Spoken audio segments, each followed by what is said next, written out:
اعوذ باللہ من الشیطان الرجیم بسم اللہ الرحمن الرحیم السلام علیکم ورحمۃ اللہ وبرکاتہ۔ النور میڈیا کے ناظرین سے ایک دفعہ پھر ہمارا رابطہ اس لیے ہے، آج کا جو انتہائی اہم موضوع معاشرے میں بڑھتے ہوئے اس مرض کا جو علاج، جو اس وقت بے اولاد جوڑے سب سے زیادہ پریشان ہیں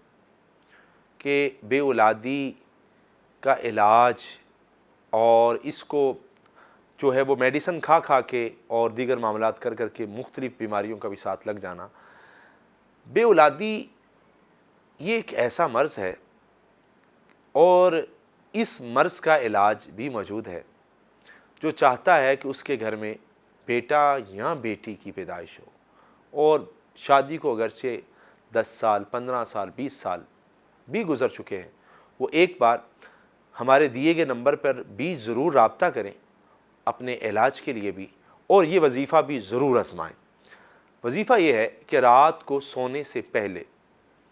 سورہ فاتحہ شریف پڑھنی ہے 41 مرتبہ، اور یہ پڑھنا ہے ربی لا تذرنی فردا وانت خیر الوارثین۔ سورہ فاتحہ 41 مرتبہ اور ربی لا تذرنی فردا وانت خیر الوارثین 111 مرتبہ۔ واپسی وقار اس کا فائدہ آپ ضرور سنیں اور اس کی برکتیں دیکھیں۔ واپسی وقار جب آپ ناظرین کرام یہ بات نوٹ کر لیں کہ یہ ایک ایسا وظیفہ ہے کہ جس کے اندر اللہ رب العزت نے ہر چیز کا علاج رکھا ہے سورہ فاتحہ شریف کے اندر، اور سورہ فاتحہ شریف بذات خود ایک رحمتوں کا مرکز ہے، اور سورہ فاتحہ شریف پڑھنے سے ایک ایسی برکتیں رحمتیں نازل ہوتی ہیں کہ اللہ رب العزت کہ ہاں اس کی اتنی مقبولیت ہے کہ وہ لفظوں سے بات باہر ہے۔ لیکن میں اپنے ناظرین سے یہ گزارش کروں گا کہ ناظرین کرام جو بھی بے اولاد ہیں، جن کی شادی کو کافی وقت گزر چکا ہے یا جو چاہتے ہیں کہ ان کے ہاں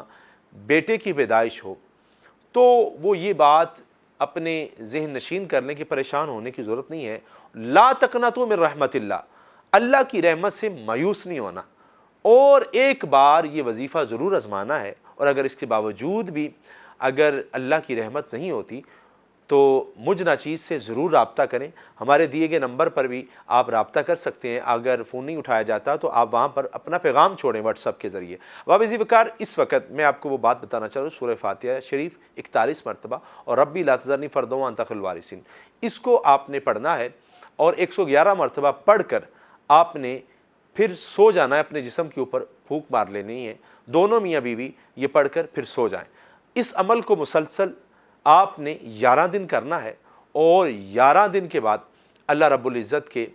معاملات میں جو اس کے احکامات ہیں، جو اس کی حدیں ہیں، وہ سلسلہ آپ نے کرنا ہے، اور انشاءاللہ رب العزت میں امید کرتا ہوں کہ آپ 1 دفعہ 2 دفعہ 3 دفعہ یہ ضرور کریں۔ اللہ رب العزت کے اس وظیفے کی برکت سے انشاءاللہ تعالی سورہ فاتحہ شریف اور ربی لا تذرنی فردا وانت خیر الوارثین یہ پڑھنے سے انشاءاللہ تعالی اللہ رب العزت آپ کو نرینہ اولاد عطا فرمائے گا، اور بندہ نچیز نے جس کو بھی یہ بتایا ہے الحمدللہ اس کے ہاں بیٹے یا بیٹی کی پیدائش ضرور ہوئی ہے۔ میں امید کر سکتا ہوں کہ آپ ہمارے اس وظیفے کو ضرور سنیں گے اور ضرور اس پہ عمل کریں گے، اور اگر آپ کسی وجہ سے اگر خود نہیں پڑھنا چاہتے یا یہ پڑھ کے تھک چکے ہیں تو 1 دفعہ ہمارے دیے گئے نمبر پہ ضرور رابطہ کریں۔ السلام علیکم ورحمۃ اللہ وبرکاتہ۔